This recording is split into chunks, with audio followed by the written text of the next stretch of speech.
Este segmento es presentado por Stellarbet, donde juegan las estrellas. El presidente electo José Kast presentó su fotografía oficial con un mensaje simbólico: dejar atrás la tormenta, en alusión al periodo de crisis que, según su diagnóstico, ha vivido el país. No obstante, advirtió que su gobierno no tendrá una varita mágica y pidió a la ciudadanía que nos den un poco de tiempo para enfrentar los desafíos. En paralelo, su equipo confirmó nuevos nombramientos en defensa y avanzó en la coordinación política con Chile Vamos de cara al cambio de mando y la incorporación de oficiales en retiro y el rol legislativo encomendado a Paul Esfer marcan el tono de una administración que buscan orden interno y alineación parlamentaria. Varios puntos. Paul Esfer no es cualquier cosa, ¿eh? No es cualquier cosa. Yo creo que da para detenerse, pero antes vamos desde lo más banal, lo simbólico, hasta la profundidad. Hacemos doble clic junto a nuestro compañero, el rey del facto, Camilo Espinosa, porque debutó la foto oficial. Hay imágenes del backstage de la foto oficial, por favor, si lo podemos ver, que termina definiendo esta imagen que a mí no me pareció mala. A mí me pareció que es una buena foto. A ver, así fue el backstage que hice. ¿No tiene música esto? ¿Sí? No tiene, no nos hacemos los derechos. A ver, ya fue en un campo. Tiene... A ver. Yo creo que sí se puede poner audio, veamos. Ahí está el Yeti. Escuchemos. Hay temas en los cuales, si nos Luis Felipe Costaval. Sí. Está usando el escudo de Chile, cosa que no se hacía desde Pinochet. ¿Dónde es esto? ¿Osorno? ¿Usted sabe ya? No hay información. Pero tiene pinta de los lagos. Los ríos, tal vez. Sí, es por ahí. Como vuelve la hacienda. Sí, no, sí. Es que es más verdoso. Mucho amor, mucho cariño por hacer las cosas bien. Estamos en el 3 del ranking, este es el 3 del ranking. Sí, allá. Si uno pasa por un lugar y ve falta de techo, si uno pasa por un lugar donde se requiere atención de salud, si pasa por un lugar y ve desorden, ve basura, no pasar. Es la señora, le está haciendo, mira, iluminación. Invitar a otros que a lo mejor saben más que uno a hacer las cosas que se requieren para que a la gente le mejore la vida. Yo tengo mucha esperanza. Quiero invitar a todas las personas a que mira la transición. La secuencia de que sacan a Boric. ¿Qué oficina Esa esta? es la estrategia. ¿Será la moneda chica? todo va a estar bien. No, sí, yo creo, debe ser algo. Todo va a estar ¿Cachai que la bien. estrategia es sacar a Boric? Totalmente. Y eso que asume desde el 11, falta todavía No. una semanita o dos. A nivel comunicación es una bestia. Yo Es muy bueno. la única observación que tengo de la foto es que se le ve medio arrugadito el terno abajo, la chaqueta. No sé si se fijaron. Sí. Como faltó planchado ahí. Se ven ahí, como que se nota que hay ahí un... Y lo otro, bueno, lo que en redes están destacando es que Kast es, digamos, reincorpora esta... No sé si alcanzó a ser una tradición o es algo que empezamos a notar porque justamente los últimos presidentes no lo hacían, pero la banda presidencial no tenía escudo de Chile, al menos en la era democrática. Pinochet fue el último en usar una banda presidencial con escudo. Antes, de todas maneras, antes de la dictadura, igual hubo algunos presidentes que utilizaban dicha... de hecho, creo que antes de Pinochet fue Carlos Ibáñez del Campo, que utilizó en la foto oficial, digamos, esta imagen de la banda presidencial con escudo, los tres presidentes radicales también, antes de Carlos Ibáñez, pero era algo que al menos en la era democrática, de hecho hay dos presidentes, si no me equivoco, Frei y Lagos, que en la era democrática no usan banda presidencial. Están así, terneados, mirando, digamos, a la cámara. Ahí, de hecho, mira, ahí están las imágenes. Ahí, Ricardo Lagos, ¿te acuerdas de esa imagen? Con más pelo, estaba más joven Ricardo Lagos. Claro. Y si te fijas, Bachelet y Piñera con la banda lisa, y Boric también. Y antes estaba Eduardo Frei, que entiendo tampoco utilizó... A ver, subamos, ¿se puede subir? Tampoco utilizó... no, sí lo Todos utiliza. están con la banda lisa. Con la banda lisa. Esa no es la foto oficial de Pinochet, entiendo. Hay una que a color, en donde se le ve con la banda presidencial con el escudo. Y ahí tenemos para atrás el blanco y negro dominante. Ahí está Carlos Ibáñez. Y claro, ahí se alcanza a ver el escudo en la banda presidencial debajo del terno. Esa era la moda de la época. Hubo muchos comentarios en redes sociales sobre si gustó o no, y acá me gustaría abrir al panel la pregunta, porque es solamente algo muy superficial y banal. ¿Les gustó la foto? a mí personalmente no mucho, encontré que fue casi hecha por inteligencia artificial y se ve como flotando. No lo veo muy estable en la fotografía. Siento que es como un fondo de Windows XP. Es verdad, es como un fondo de Windows. Es sí. igual. Y bueno, claro, sale arrugado y se entiende por qué va caminando, pero no me mata la foto. De hecho, me gusta más la del actual presidente. Pero no es porque yo sea pro Gabriel Boric, sino también es por algo estético. A mí me pasa que No manda sé. un mensaje, si se quiere, semiológico, de el hecho de ir caminando da una sensación de que avanzamos.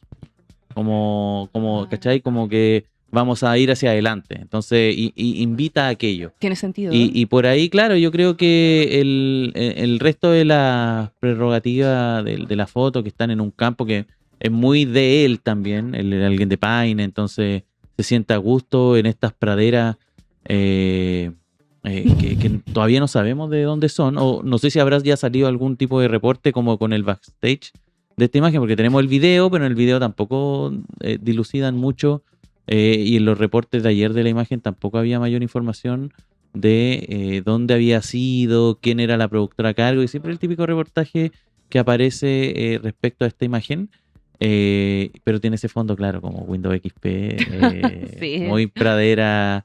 Casa en la pradera. Sí, como la Toscana italiana, ¿cachai? Como con esas casitas, qué sé yo. Entonces, da esa sensación. Miren, la foto les puede parecer horrible o no. A mí no me parece tan mala. Pero a mí lo que sí me parece, por lo menos para tomarse un minuto, si podemos sacar la música de fondo, Feluca, es Paul Esfer. El ex consejero constitucional Paul Esfer ha sido reclutado para asumir un rol de apoyo legislativo con la bancada republicana por parte de la administración Kast. El partido contará con 31 diputados y 5 senadores, ampliando su peso parlamentario, y Esfer actuaría como nexo entre el Ejecutivo y el Congreso, aunque sin cargo formal confirmado. Yo estuve pensando en Paul Esfer y permítame que me detenga un minuto en esto, como él dice, porque esto es parte de una dinámica que ha permeado toda la región a nivel de administraciones de ultraderecha. Es pasarle el micrófono al de la provocación constante, al más caliente, y que ahora va a redactar la vida de millones de personas a través de la ley. Si uno lo analiza con un poco de rigor, lo que representa Paul Esfer, con todo el cargamento de polémicas que trae encima, y que sea una pieza clave del engranaje de José Antonio Kast en el ámbito administrativo, es cuanto menos inquietante. Lo primero es, existe un concepto que usan los norteamericanos, que se llama trash talking, que es como conversación basura, trash talking. El concepto que usan- En el deporte se usa mucho cuando en el básquetbol, por ejemplo, se empiezan a decir cosas, Basureo. insultos, claro. Claro, entonces la pregunta es qué pasa cuando la política se vuelve una sucursal del basureo. Ese es el primer punto. Esfer no es un técnico, es un cuadro político tradicional que a través de la comunicación entendió hace mucho que el conflicto vende. Pero la democracia no se construye con clics, con análisis de audiencia o siendo amigo de Patti Maldonado a través de sus streamings. Eso es Paul Esfer. El peligro de tener a alguien con su estilo en el Congreso es que se va a degradar absolutamente el debate potencialmente. Porque si vamos a tener que negociar leyes de salud o pensiones con la dinámica de las indomables, lo que tienes es el fin del consenso. Es el inicio del show permanente. Esto no le arregla la vida a nadie. No es una emergencia, es dilatar. Si tienen la fantasía de la emergencia aquello, o, sinceramente, son unos cínicos y eso no existe. Hay algunos datos de Paul Esfer que son muy graciosos, muy graciosos. Uno es un vínculo que te da morbo realmente con un tipo que se llama David Rivera, que era un tipo de derecha muy dura que levantaba la derecha, levantaba las banderas del anticomunismo furioso, pero fue condecorado por un congresista de Florida que terminó acusado de ser un agente encubierto de Nicolás Maduro para lavar plata. Ese tipo le dio una condecoración a Paul Esfer. Es muy gracioso eso porque Paul Esfer, cuando te acuerdas que era candidato al Consejo Constitucional y también fue candidato a diputado, él en la entrevista decía, mira, le decía a los periodistas, a mí me condecoraron en Estados Unidos y mostraba una medallita, una suerte de diploma, y era firmado por David Rivera, acusado de corrupción en Estados Unidos. Y que una además locura. era Mira, la ahí gente. estamos viendo las imágenes. Y claro, y la hacía pasar a la rápida un poco en la entrevista, como que las mostraba y después. Y claro, el mostrador que creo que fue el que golpeó con esta noticia. Bueno, pero es una le, vio serie de Netflix. le vio la firma ahí a David Rivera en todas estas condecoraciones. Pero a mí lo que más me molesta de Paul Esfer es cómo en el Consejo Constitucional empezó a licuar la memoria, intentando equiparar su historia personal con la tragedia sistemática de la dictadura. En esa clásica dinámica del empate que termina mal. Si uno empata el dolor, vacía el contenido. Y en una democracia que no puede distinguir entre un conflicto político y el terrorismo de Estado, se da la dinámica de que es una democracia que camina ciega hacia el precipicio. Entonces, en síntesis, yo creo que le hemos entregado, a partir de que Paul Esfer asume este puesto, a un saboteador institucional el poder. Pero lo vamos a ver más adelante. Y después, como siempre, me van a decir que Opanos tenía razón. Pero bueno, eso va a ser, no va a ser lo que queremos saber hoy. Lo que queremos saber hoy es ¿por qué lo ponen? ¿Por qué ponen a un fanático? Es un propagandista, él formado en Miami, en este círculo de, especialmente como cubanos que huyeron de la isla. No, y además viene a ser un puesto específico. Un centro, Es un operador peligroso. Llega a operar, de hecho, al Congreso. Es bien curioso porque lo que filtró la OPE a los medios de comunicación respecto al rol de Paul Esfer es prácticamente busca cumplir las mismas funciones que cumple la SECPRES, que es ser el nexo entre el gobierno y el Congreso. Él viene a ser como... No se dice tampoco si va a ser un empleado más de la SECPRES, se habla de que es un rol clave, se le va a inventar un cargo, va a ser, ¿quién le va a pagar el sueldo? ¿Lo va a pagar el Congreso? ¿Lo va a pagar el gobierno? Eso todavía está ahí en un nubarrón, pero se sabe sí que fue reclutado y va a ser parte de la futura administración. Seguimos viendo. Hay un tema que tiene que ver con nombramiento en defensa. Hablamos con la música y en ese sentido apareció Cristian Bolívar como subsecretario de Fuerzas Armadas. Sí, ¿no? porque ayer confirmaron quienes se van a hacer cargo de la seguridad fronteriza y militar. Como subsecretario de Fuerzas Armadas fue designado, como dijo Nicolás, el general en retiro del ejército Cristian Bolívar Romero, un hombre con casi 40 años de servicio y exdirector de la Academia de Guerra, y además nombraron al vicealmirante en retiro de la Armada, Alberto Soto Valenzuela Camilo, como comisionado presidencial, tengo entendido. Sí, hablemos primero del subsecretario de Fuerza Armada, una persona del ejército, directamente del mundo de la Fuerza Armada, lo que es complejo porque siempre ha sido un rol que es como verle la beta civil a la Fuerza Armada, los roles que cumplen las subsecretarías. Entonces, involucrar a una persona que es del ejército, que muchos años, pues más de 40 años, que es parte de la Academia de Guerra y digamos, tiene esa expertise, puede ser complicado. ¿Y por qué lo digo? Porque el ejército no es una institución que necesariamente haya estado exenta de casos de corrupción. De distintos signos. No solamente, por ejemplo, tuvimos los casos de... hay casos de tráfico de armas, hay casos de tráfico de drogas, hay casos de platas en distintas oficinas del ejército.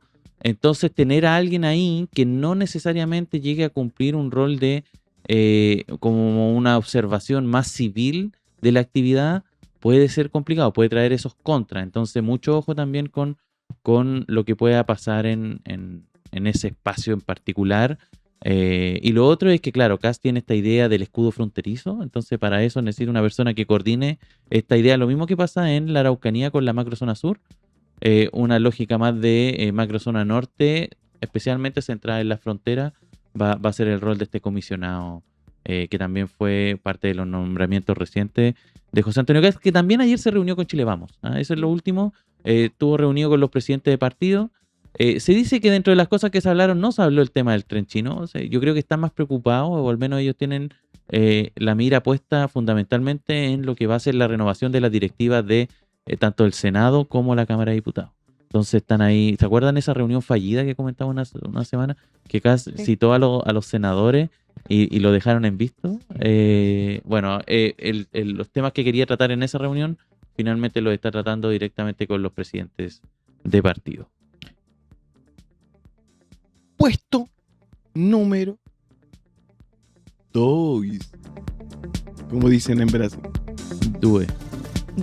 En el puesto número 2 tenemos el presidente de Estados Unidos, Donald Trump, defendió con firmeza su gestión en el discurso sobre el Estado de la Unión centrado en economía, inmigración y política exterior, pese al reciente revés de la Corte Suprema contra su política arancelaria. En un tono desafiante aseguró que su prioridad es proteger a los ciudadanos estadounidenses, no a los inmigrantes ilegales.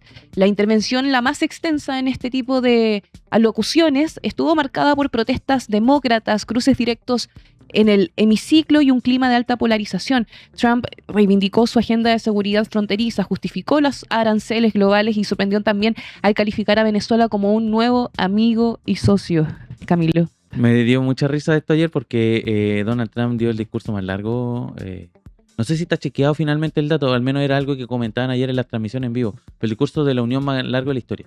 Era como que se alargó harto. Se alargó tanto que yo en un momento tenía puesto Esteban Duch y al lado tenía un minuto a minuto de lo que iba diciendo Trump. Entonces fue bien extenso el discurso de Trump. ¿Duró completo anoche. el sketch entonces de Esteban Duch? No, terminó antes. No, es que ya había partido antes el discurso de Donald Trump, antes de Esteban Duch. Y yo dije, ya, va a terminar, obviamente, antes Esteban Duch, qué sé yo, y siguió. O sea, Entonces, estuvo más de una hora y media. Claro, ¿no? Sí, Donald Trump hablaba y Esteban Duch ya había empezado su rutina, era bien avanzada, digamos, ya la noche. A ver, algunas cosas, al principio sobre todo, centró mucho su discurso en la situación económica de los estadounidenses, se vanaglorió de algunas cifras. Y dijo que en el fondo el alza de aranceles y todas las medidas que está tomando en esa línea buscan mejorar el bienestar y la calidad de vida de los estadounidenses. Entonces, en el fondo, refuerza esa idea de América para los americanos. En el país confirmaron que era el más largo de los discursos. Sí, entonces el más largo de la historia. Sí. Sí, el más largo. Larguísimo el discurso de Donald Trump. Después tuvo un espacio, y me gustaría tal vez que nos detuviéramos ahí, que fue cuando habló bastante de Venezuela. Y bueno, obviamente él se jactó un poco, bueno, hicimos esta operación para sacar a Maduro. No sé si tiene la cuña ahí exacta, Geraldine, pero si no, no importa. Él básicamente dijo algo así como que destacaba mucho el operativo, digamos, militar para extraer a Maduro de Venezuela. Dijo que ahora Venezuela era su nuevo amigo y socio. Nuevamente tiene esas palabras para el gobierno de Delcy Rodríguez y aseguró, y esto yo creo que es obviamente una noticia que es la que estamos viendo en pantalla, una noticia más bien de fact-check, que Venezuela ya le había mandado 80 millones de barriles de petróleo, que a mí me da la impresión que es más bien una cifra que le va a mandar de aquí a un tiempo más. No creo que en un mes, porque en el fondo se acuerdan que lo de Maduro ocurrió prácticamente en Año Nuevo, y ya ha pasado un mes de eso, un mes y algo, un mes y algunas semanas, y 80 millones de barriles de petróleo es bastante. Entonces a lo mejor por ahí exageró la cifra, porque además lo dijo en pasado, entonces da esa sensación de que ya estamos asegurados, tenemos toda esta cantidad de barriles para el mercado estadounidense.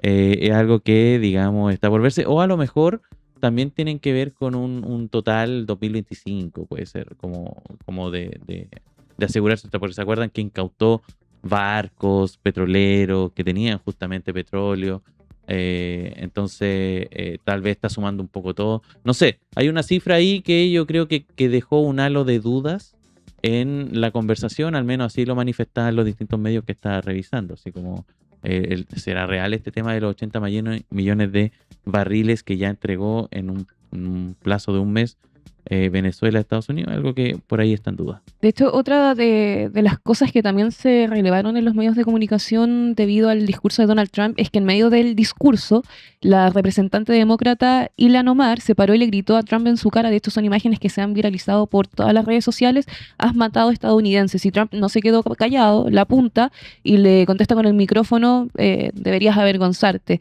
Y tras este cruce, Ilhan Omar y con la congresista Rashida Tlaib, no sé si lo estoy pronunciando bien, abandonaron el salón en señal de protesta, y no fueron las únicas, porque también el congresista Al Green tuvo que ser escoltado fuera del recinto por seguridad tras levantar un cartel de protesta en medio del discurso también.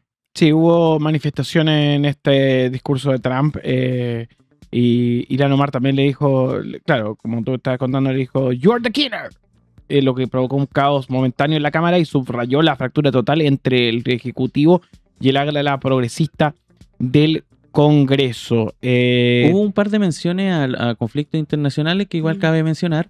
Habló, por ejemplo, de Rusia-Ucrania, que cumplía 4 años ayer, y mencionó que bajo su mandato, que algo que ya había dicho antes, pero lo reforzó en este discurso, bajo su mandato no hubiese ocurrido esta invasión a gran escala que realizó Rusia. Y también se habló de Irán, obviamente es tal vez el tema más contingente, está en un proceso de análisis y revisión, pero más o menos ya están listos, apostados todos los frentes de batalla para realizar un eventual ataque. Entonces en el fondo predispone un poco la situación hacia ese ámbito. Vamos a ver el puesto número 1 de la mañana.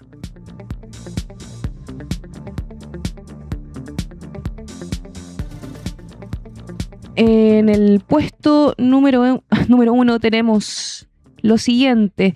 La fallida concesión del cable submarino China-Chile Express abrió un nuevo flanco político y diplomático para el gobierno, porque luego de que se revelara que el ministro Juan Carlos Muñoz firmó un decreto que autorizaba el proyecto, el cual fue anulado apenas 48 horas después por un error técnico, el documento otorgaba a una filial china Mobile International un permiso por 30 años para instalar y operar la red entre Hong Kong y Concón. El caso escaló tras las sanciones de Estados Unidos contra autoridades chilenas y las declaraciones cruzadas entre embajadores, mientras el representante chino en Chile defendió la legalidad y conveniencia del proyecto. El diputado Luis Cuello solicitó declarar persona non grata al embajador estadounidense, acusándolo de intromisión en asuntos internos. Sigue la polémica. El 27 de enero el ministro Juan Carlos Muñoz firmó el decreto que otorgaba la concesión intermedia por 30 años a la empresa china Mobile International, CMI. El documento autorizaba a la compañía a instalar, operar y explotar una red de transmisión de cable submarino de fibra óptica entre Hong Kong y Concón. El trazado contemplaba casi 20.000 kilómetros y detallaba características técnicas como el uso de tecnología DWDM y 282 repetidores. Ahora hay una anulación por un error técnico, ¿no? Sí, esto, bueno, más ratito va a venir Daniel Herrera, va a estar en turno en vivo. Y trae como tarea, porque hay una investigación que, digamos, surgió de su iniciativa, una cronología completa de esta situación, de esta polémica. Y él asegura que el día que se reunió Juan Carlos Muñoz en la embajada con el embajador de Estados Unidos, esto me lo comentaba ayer y es un pequeño adelanto de algo que va a comentar y profundizar en más rato, fue el mismo día que vino a la entrevista en turno. Que ocurrieron ese día en simultáneo. ¿Se acuerda que fue hace? Para mí era una entrevista para mí de despedida. No, sí, era de balance. Claro, muy de sacar la foto hacia atrás. ¿Y hace cuánto fue? ¿Hace una semana? ¿2 semanas? Claro, tú estabas de vacaciones también. Sí, yo estaba de vacaciones. Ah, fue más entonces. Sí, porque yo me fui de vacaciones en enero. No, si estamos hablando de febrero. Primera semana. Febrero, sí. No recuerdo bien el día. Habría que ir chequearlo, José, cuándo fue que vino el ministro Muñoz acá a turno. Pero entiendo que una de las reuniones que tuvo con el embajador, posiblemente esa reunión en donde ocurrió la advertencia, fue que estuvo acá en la entrevista. Bueno, eso lo va a ratificar y lo va a confirmar en un rato más Danilo Herrera. En lo grueso y en lo importante, es impresionante también cómo acá se enreda la situación, algo que se veía más o menos a todas luces medio controlado. Porque esto sí, por ejemplo, se hubiese sabido desde el principio, por ahí no era tema. Totalmente. ¿Cachai? Como que se firmó el decreto, pero como en algún momento ellos dijeron que sí se firmó, después que no se firmó, y hubo una contradicción de versiones, pasa...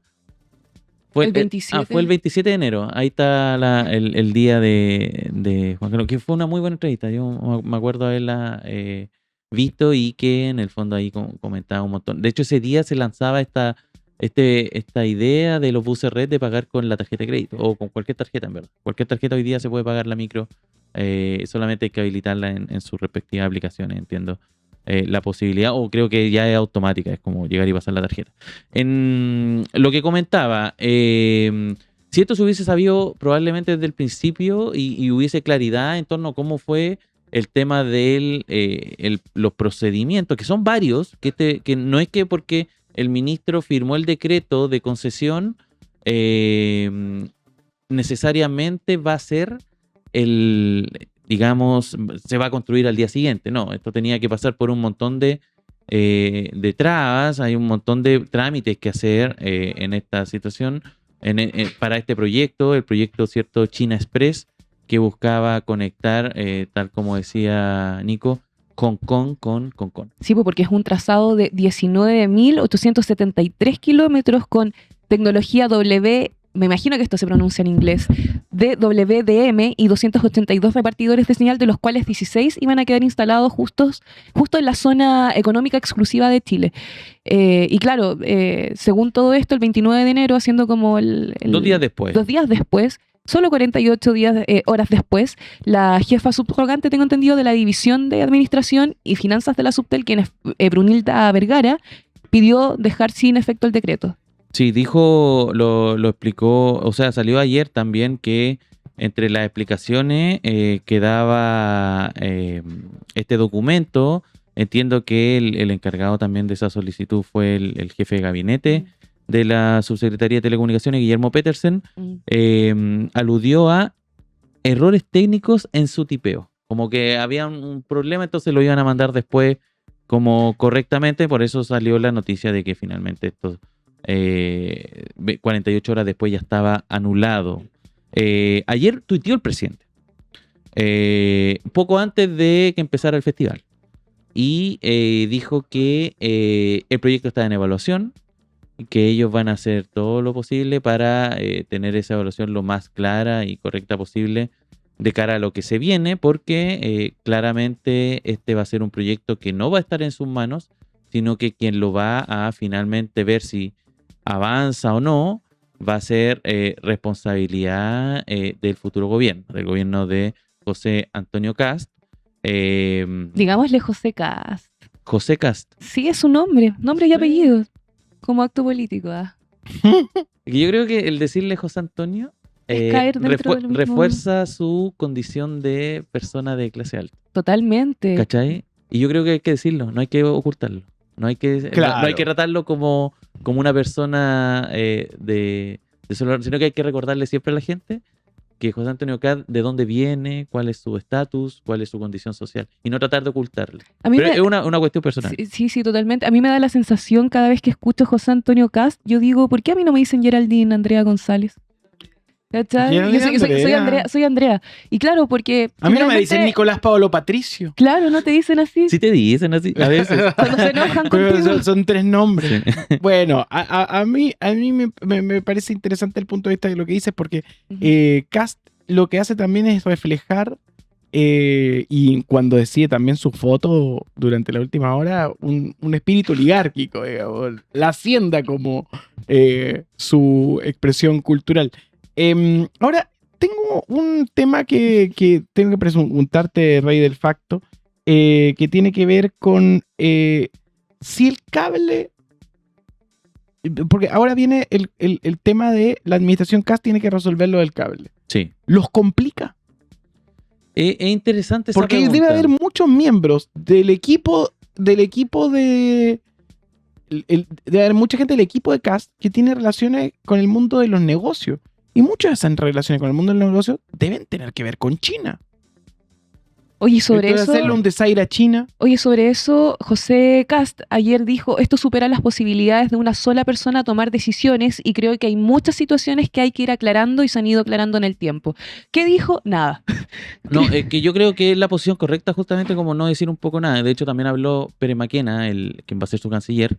¿Y por qué digo que es la posición correcta? Porque yo siento que ha sido cauto el futuro gobierno, el de Kast, justamente porque no le conviene, y yo creo que, y tienen plena conciencia de aquello, enemistarse ni con Estados Unidos ni con China. Entonces ellos tienen que ser muy claros. Hoy día en la mañana escuchaba uy, no me puedo acordar dónde fue, pero el relato de cómo ocurrió, porque salió un mensaje de Gloria Hood, de cómo fue, no sé si es un mensaje filtrado, porque esto lo escuché en un programa radial, pero Gloria Hood en ese mensaje relataba cómo fue la situación con la conversación en torno al cable Humboldt con China y Estados Unidos. Y ella cuenta que el modus operandi fue más o menos el mismo. O sea, ella se reunió con el embajador de Estados Unidos, ellos le plantearon los peligros que existía de este tema, también se reunió con personeros chinos y fue todo un debate. Y que finalmente apareció la figura de Google y terminó absorbiendo este proyecto que finalmente, recordemos, entra en vigencia este año y conecta Chile con China, pero a través, pasando entre medio por Australia y un montón de otros países, Nueva Zelanda, antes de llegar a China. ¿Por qué es interesante aquello? Porque, claro, a mí mi impresión es que el tema cable submarino es algo que excede el hecho de que esto ocurra en Chile. De hecho, salieron antecedentes de que en Costa Rica hubo un modus operandi similar. ¿Y por qué digo que es correcta la posición que está tomando el futuro gobierno? Porque justamente lo que tienen que hacer, a ellos no les conviene quebrar relaciones ni con China ni con Estados Unidos. Porque claro, algunos analistas dicen José Antonio Kast pertenece a este grupo de extrema derecha a nivel internacional, en el que el gran cabecilla, guaripola de todo esto es Donald Trump. Ujú. Son amigos, al menos piensan cuestiones similares, aunque también he escuchado analistas que en general todos estos se odian entre medio, como que al ser personas de extrema derecha también tienen esos dejos de Chile, eso es tercer mundo, ¿cachai? Como, El no último sé, país también. en Italia, como que Giorgia Meloni, pese a los abrazos y todo, probablemente tiene una visión de que no, sí, son sudacas, ¿cachai? Como que los miran un poco en menos y se estima también que Donald Trump, por eso en general siempre ha costado. Yo creo que hoy día tenemos tal vez el nivel de alianza internacional en gobiernos de extrema derecha más avanzado que se ha tenido, digamos, antecedentes, porque en general son proyectos que les cuesta, pues son proyectos en general nacionalistas, como que tratan de enaltecer, entonces no les interesa tanto tener contactos con el resto del mundo. ¿Sabes que tienes un punto ahí? Sobre todo los países desarrollados, como que miran en menos, esta Milei, como que los miran así Justamente como- sobre eso quería comentarte, porque si tú ves la huella digital que tiene Javier Milei con Donald Trump en redes sociales, cosa de que tú busques sus intervenciones, las reuniones que han tenido, y siempre Donald Trump ha tenido una impostación mucho más distante ante Javier Milei, y creo que lo ve, no sé cómo lo ves tú, Nico, porque tú sigues mucho también la política argentina, creo que lo ve como desde abajo, no sé. Sí, no lo aprecia a una altura similar. No le tiene el mismo respeto. En general, Trump no tiene el mismo respeto por nadie, pero con Milei lo ve un poco como arrastrado. Esa es la situación. Así que no, yo creo que va en esa línea.